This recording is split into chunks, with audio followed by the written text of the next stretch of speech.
next service is auto scaling. So scale up and scale down automatically.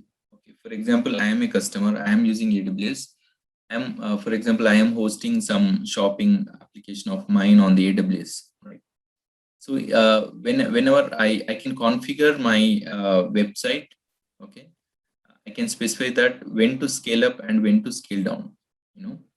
For example, in the festive seasons of that year, I might be knowing, okay, in a particular month, I need to scale up. Okay, I can specify that in the configuration of AWS. During that particular time, automatically it will be scaled up. I need not log in again to AWS console and set up. Right? So it's already taken care. You need to specify the start date or an end date for the scale up. And also you can specify the start date and end date for the scaling down of the resources. And how much servers you need, you can also specify. Okay, I need some around 5 web servers during the festive season, and during the off season I just need 2 servers. That specifications I can do in the auto scaling service. Okay, so that it takes care automatically. So here we have seen so far the compute services that are available in AWS that caters to different customers, right? Where they have these features which they can configure so that their requests are taken automatically. So we'll move to next domain in AWS.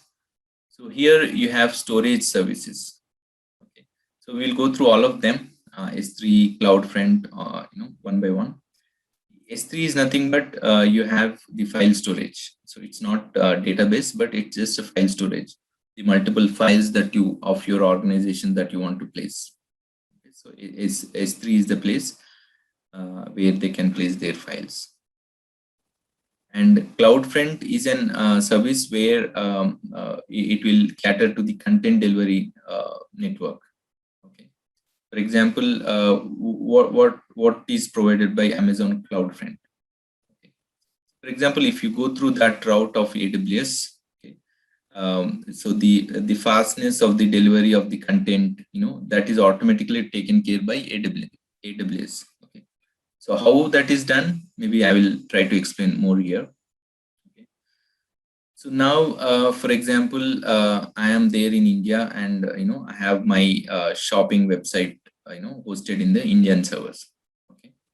For example, someone Indian living in abroad, right?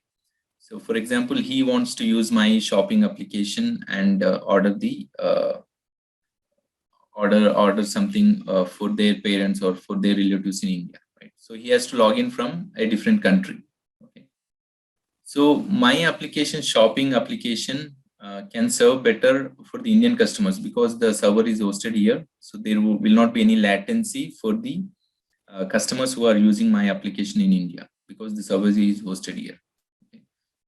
Now, if I don't use Amazon or if I don't use cloud in particular for this my shopping application, what happens is, so the person who is using, who is in abroad and who are trying to log into my shopping application, he will see that latency, in logging in doing the shopping, right? So there will be some delay, when he browses through my shopping website. Okay. But if I use this CloudFront from the AWS, so that is taken care automatically wherever he is in the world. My web application or my website works equally for all the customers globally. So why? Because AWS, they have their data centers globally, all over the world. Basically, AWS, if we talk in detail, they have data centers in each continent. Okay. So they have strategically placed in different locations in the world so that all the customers around the world can be equally, providing functionality equally for all the global customers. So there is nothing priority for some customers in some part of the country, right? So that's what the Amazon CloudFront offers to its customer. Okay, so it offers the global feature. Like anyone in the world can can use my website equally, like without any latency. So just for the interest of time, I will give an overall idea. So in detail, we can see in some other session. So now coming to the elastic, here also you can see the term elastic. It stands for that flexibility, the block storage. Okay, so this is more on providing IOPS. Okay, IOPS is nothing but input output, right? Basically, input output processing. Basically, what it is like for some websites or some applications, it needs intensive input output. Okay, suppose if you are uploading or downloading, you need that input output to a huge extent. Okay, so it's not ordinarily websites where you just go through the website, you browse through that. Some website also offers you upload download thing. So that needs an intensive IOPS, for example. So this is that particular service available in AWS. And Glacier, okay, this is like data archiving service. Okay. So to talk more about that, Glacier is a place where you can archive your files at a low price storage. Okay, for example, if I run an organization, I have some files which I use it, only yearly. I just want to see it yearly once, not frequent. Then I move to, Glacier so that I have, that flexibility of that. Okay. So it all depends on the usage of the customer. I can specify to AWS what files I need on daily basis, what files I need on yearly basis, maybe what files I need, at 10-year basis, or what files I need whenever, on need basis. For example, if I need when some particular official asks me about those files, right? That all specifications I can do it on AWS so that I can lower my costs. And Snowball, this particular feature is like physical transfer of data to AWS infrastructure. Okay. For example, I run an organization. I have my own physical infrastructure. Okay, I have all my data in my physical servers. Okay, but I change my mind, or like I want to move to cloud. Okay, so if I place that request in AWS, so they come and take my all physical infrastructure, all the data that is present. So they take to their AWS data centers.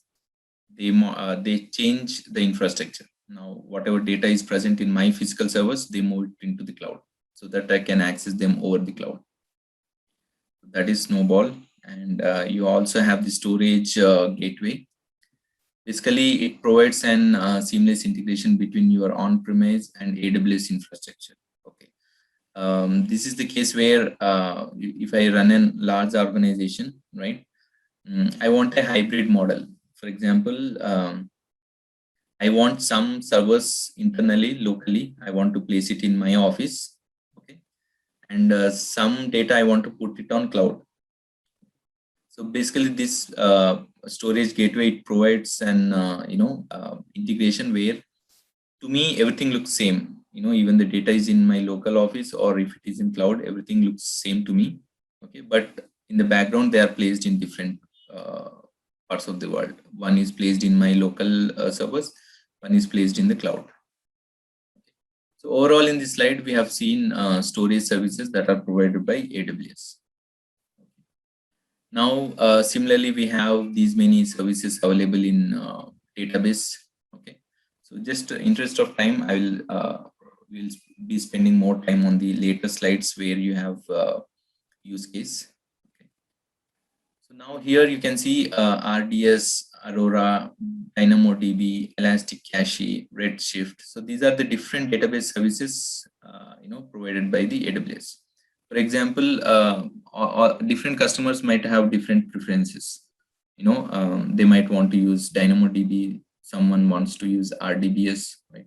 So it all depends on the customer. But from the AWS front, they have all the services available so that they can cater as much as possible as many as customers possible. And under a RDS, you have these categories: relational database management service. You have these many services available.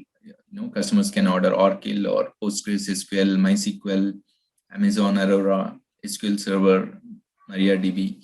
So a customer have an option to order any of that server. Okay. And next you have Aurora. So this is based on MySQL, but better performance than MySQL. So this is some proprietary to Amazon. They have built up their own database, which is built on top of MySQL to improve the performance of MySQL.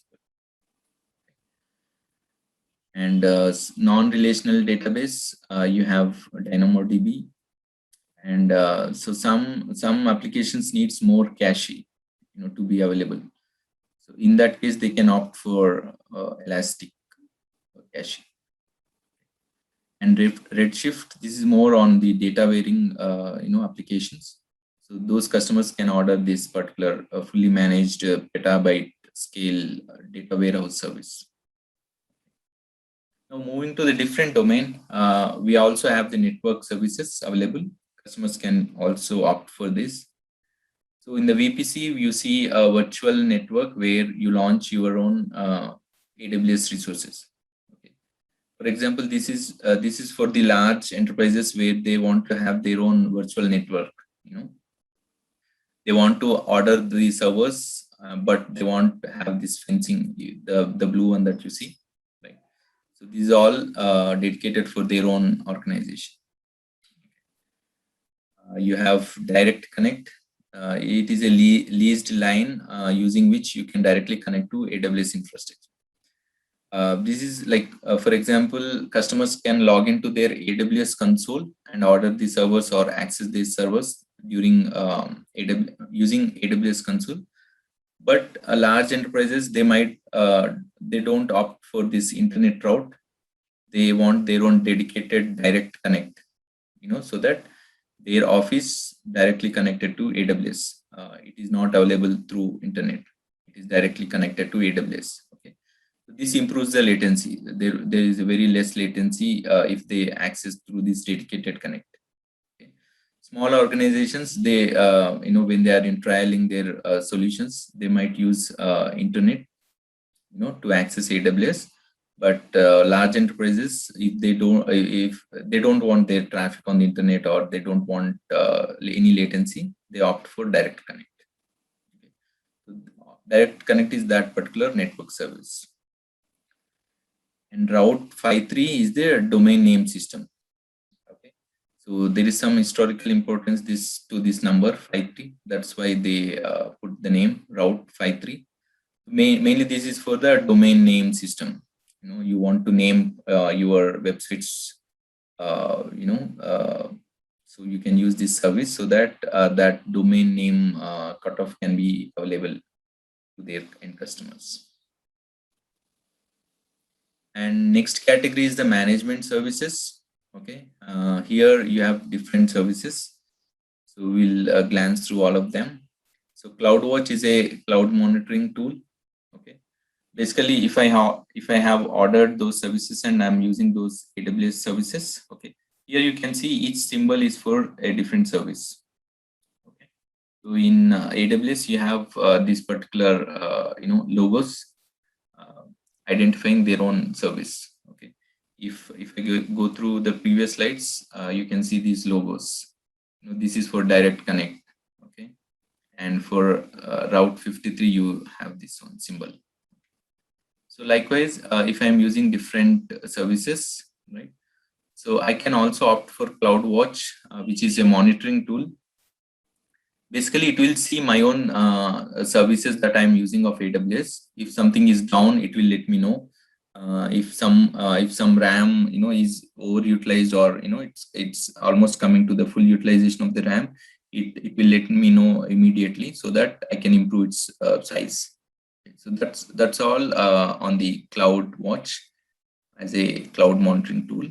And you have a cloud formation. Basically, this service is used to template the AWS infrastructure. For example, So if my organization has a different branches, right? So for each branch, I might need that many, AWS services or the servers available. So I can create a template of what is needed for each branch. Then I can push to AWS to get that particular services. Okay. So just to create the templates of the infrastructure needed. Okay. And you also have the cloud trail, which is more on the logs. Basically logs is nothing but you have the different if I'm using different services, all that is logged, what service I'm used at what time and all. This is just for also for the monitoring purpose. And CLI it's a command tool which is replacement of GUI of AWS. So I can log into the my AWS services servers using the GUI application, or I can just use a command line to log into that.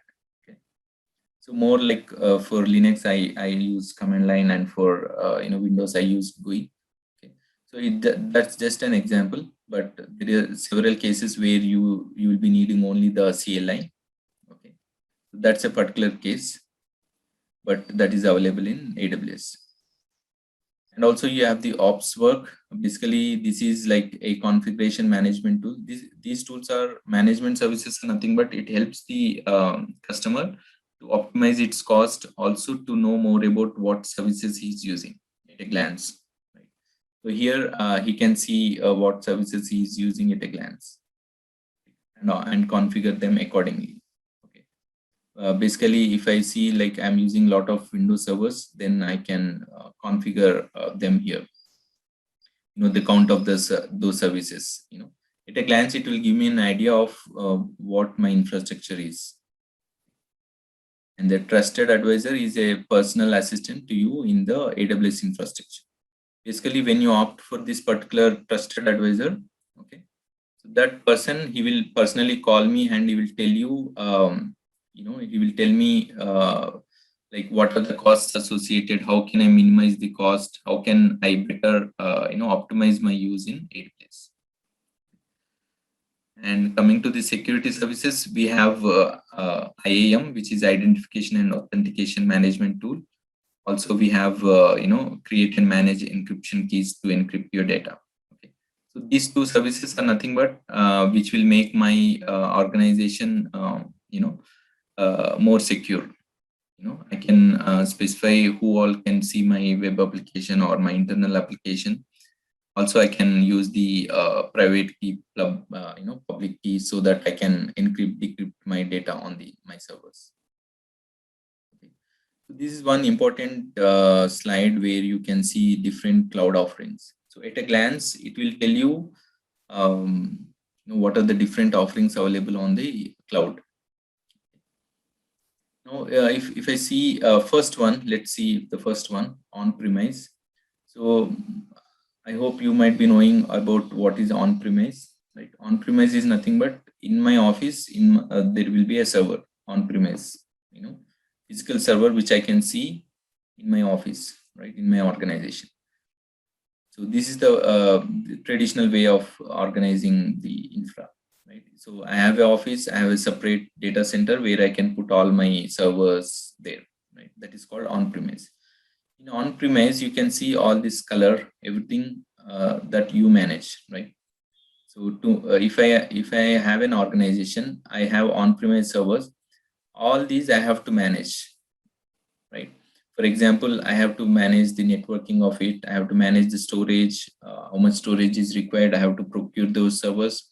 Right, and any virtual servers, I have to bring those server. OS, I mean, the software costs are involved. I have to buy them, the middleware, the runtime, the data, the application. Okay, so here the layering also you can see. So this is more in depth. Networking we need, the network we need. And on top of that, you need storage. On top of that, you install the servers. On top of that, if you want to virtualize, or you can have a physical servers. On those servers, you have to install the OS. On top of that, you have to install the middleware. On top of that, you have to install the runtime, if it is Java, .NET, or you name any runtime. that you have to install. On top of that Java runtime or .NET, you have to put your data, right? And on top of that, you have to put your applications. Okay, so these applications, they access the data. The data is run on the runtime. It's like going back. Right? So this is strategical stack of information that is particular to any organization. So on-premise organizations, all of them have to be handled by themselves, managed by themselves. For example, I go for infrastructure as a service. Okay, so these I have to manage. These I can leave the one on the blue. I can move it to cloud. I can I have to contact AWS to take care of that. So likewise, this is called infrastructure as a service. Okay, AWS provides you just the infrastructure. Okay, remaining things you have to take care. Your organization has to take care. For example, if AWS provides platform as a service, some services which has a platform as a service, so they provide everything except like you have to have your own applications and data. For example, as a software as a service, everything they will take care of it. Okay, you need to specify what is the application, what is the data, everything you specify them.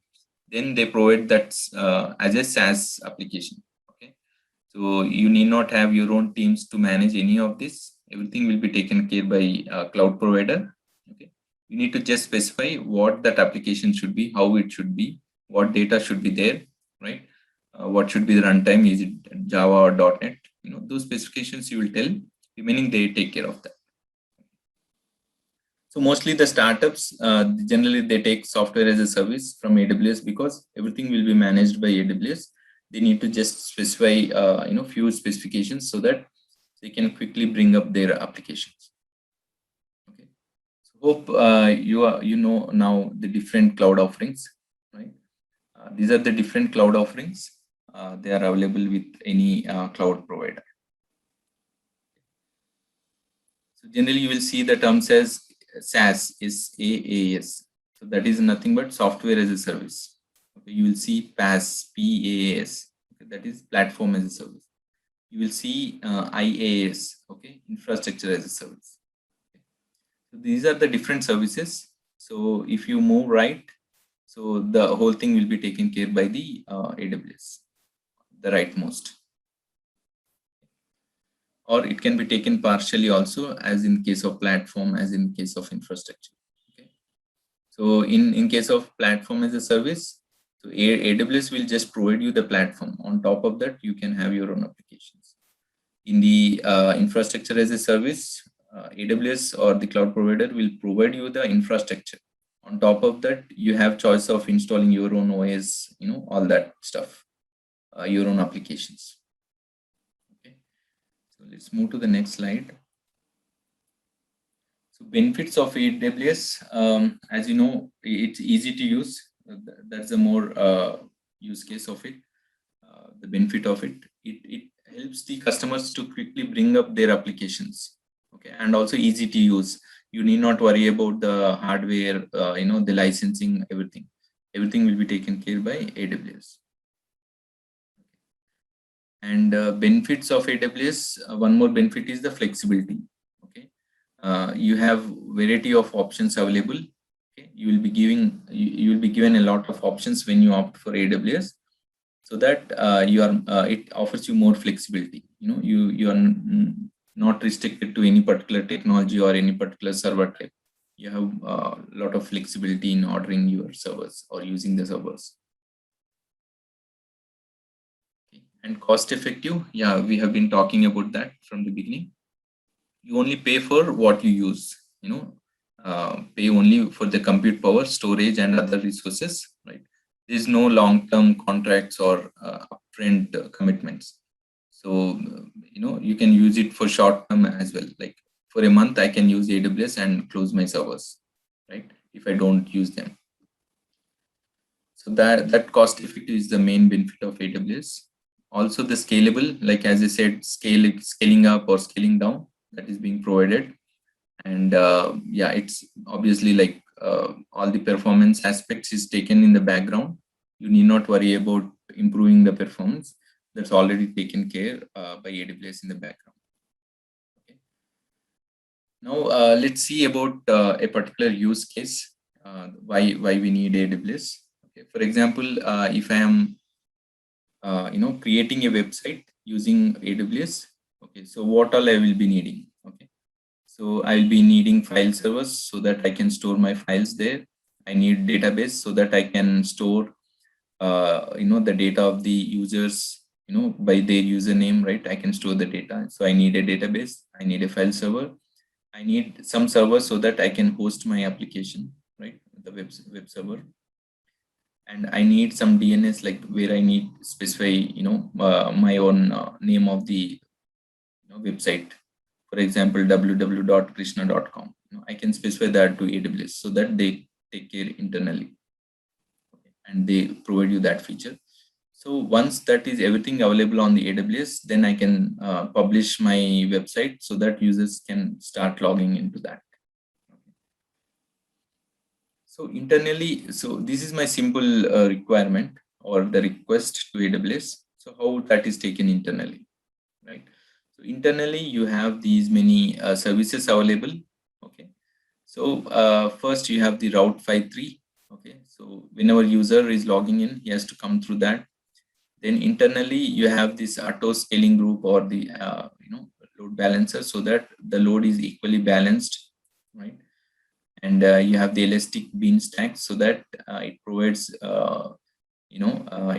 it provides the environment to host our applications, right? Also you have IAM. So IAM is nothing but the security feature where it identifies the users who are logging in, so that that particular data is only fetched to that particular user. Okay. So RDS is nothing but the database. S3 is nothing but the file storage. So these many services are involved so to cater to my request. Okay. If I have a request of creating one website, okay, I will place it in AWS. So in background, AWS will take care of using these many services to cater to my request. Okay. So once all these services are configured and make them up and running, so my website will be ready and users can log in and use that website. Okay, so this is the case of AWS, but if I opt for a physical infrastructure, so I have to buy, one server, I have to buy the file server or the hard disk I have to buy. I have to buy the database, Oracle or MySQL, I have to buy them. I have to procure the license. Then I have to, IP domain, I have to buy some IP name that I want to put to my website. So these are all required if I go for a physical one. But using AWS, just by one click, I will get all this information ready. Okay. So that's the main use case. I think hope you are now you know what is the this use case like. If you want to create a website, how easy it is in any cloud, right? Particularly AWS. Okay, so coming to the last career path and job opportunities. As you might be knowing, cloud, the term cloud or like anything associated with cloud is very hot cake now, right? Because a lot of organizations who are there, who has their infrastructure on physical servers, they are already in the process of moving, or they want to move to cloud so that they can minimize their costs, like their infrastructure cost, the maintenance costs, the support cost, all that they want to minimize, and they want to fast track their organization, right? For example, one more case also, like for example, if you want to buy a new server in an organization, it takes a lot of time, lot of approvals to bring that server up. Okay, but in AWS, you can just one click, you have the server available.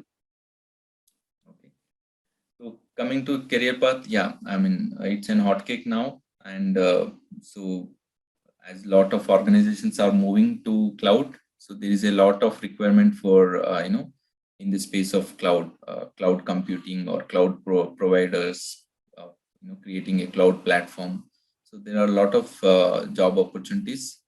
So not even for the freshers, but even for the experienced guys, who has a background of the programming, right? So there are various opportunities available in the cloud space.